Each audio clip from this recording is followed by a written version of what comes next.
नमस्कार. अनिताच किचनमध्ये आपलं खूप खूप स्वागत. आज आपण अतिशय सोप्या पद्धतीने किंवा मिक्सरचा कशाचाही वापर न करता अगदी कमीत कमी भांड्यामध्ये हाताचा अजिबात सुद्धा खराब न होता रस बनवणार आहोत. अतिशय मस्त पद्धत आहे आणि रस तर पाहू शकता अगदी स्मूथ असा मिक्सरला बनवल्यापेक्षा सुद्धा छान रस तयार होतो. चला तर मग हा रस कसा बनवायचा ते पाहूयात.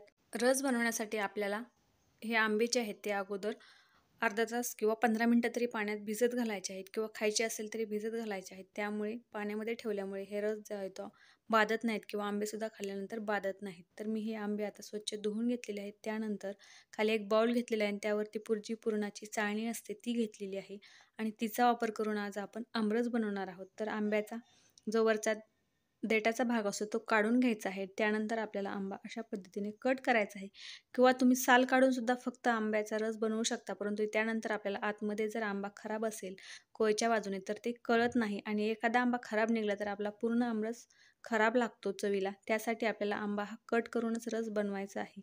तर हा आंबा पाहू शकता अतिशय मस्त असा निघलेला आहे. अजिबात सुद्धा खराब निघलेला नाही. आंबा कट केल्यामुळे आपल्याला आतल्या बाजूने आंबा कसा आहे ते समजतात.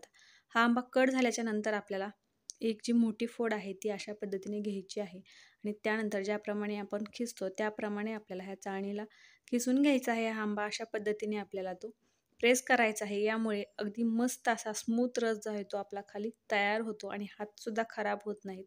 त्याचबरोबर आपल्याला जास्त भांडे किंवा पसारा आणि लाईटची सुद्धा गरज पडत नाही, मिक्सरही लागत नाही आणि झटपट असा आपला हा रस तयार होतो.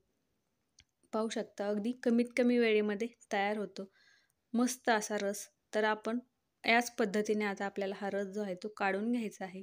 तर हे पहिले जे फोड आहे त्याचा मी तुम्हाला दाखवणार आहे की रस कशा पद्धतीने अगदी जी साल आहे ती पूर्णतः साल छान अशी वेगळी होते. अजिबात सुद्धा त्याला जो रस आहे तो चिटकून राहत नाही. परंतु यासाठी फक्त छान आंबे म्हणजे ज्याला अशा शिरा वगैरे नसतात ते आंबे आपल्याला वापरायचे आहेत. जरी त्या असतील तरी त्या वरती राहतात.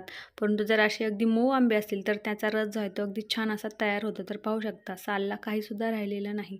अतिशय मस्त असा झटपट या पद्धतीने आपला आमरस जो आहे तो तयार होतो. आता याच पद्धतीने मी सर्व आंब्यांचा रस जो आहे तो काढून घेतलेला आहे आणि त्यानंतर पाहू शकता चाळणीला खालच्या बाजूने छान असा रस चिकटलेला आहे. परंतु वरती तर काहीसुद्धा राहिलेलं नाही. अगदी सर्व जो रस आहे तो छान असा आपला खाली तयार होतो. आता मस्त असा हा आमरस जो आहे तो आपला पाहू शकता घट्टसर असा तयार आहे. आता एवढा जर घट्टसर हवा नसेल तर तुम्ही याच्यामध्ये थोडंसं दूध ॲड करू शकता. आता आपण याच्यामध्ये साखर घालणार आहोत. तर आंबा कितपत गोड आहे त्यानुसार आपल्याला साखर या ठिकाणी घालायची आहे.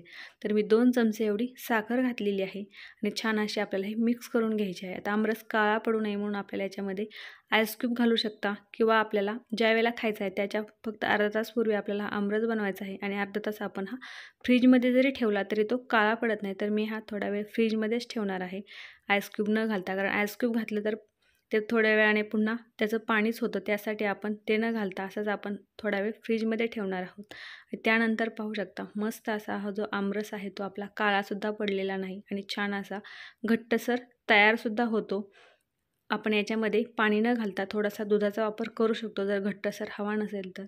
आणि हा आमरस खाल्ल्यानंतर आपल्याला बाधू नये म्हणून आपण याच्यावरती थोडंसं तूप घालायचं आहे. जर तूप मिक्स केलं तर याच्यामुळे आमरस जो आहे तो बाधत नाही, खाल्ल्यानंतर त्रास होत नाही. त्यासाठी याच्यामध्ये आपल्याला तूप घालायचं आहे आणि मस्त असा आपला घट्टसर असा आमरस तयार आहे.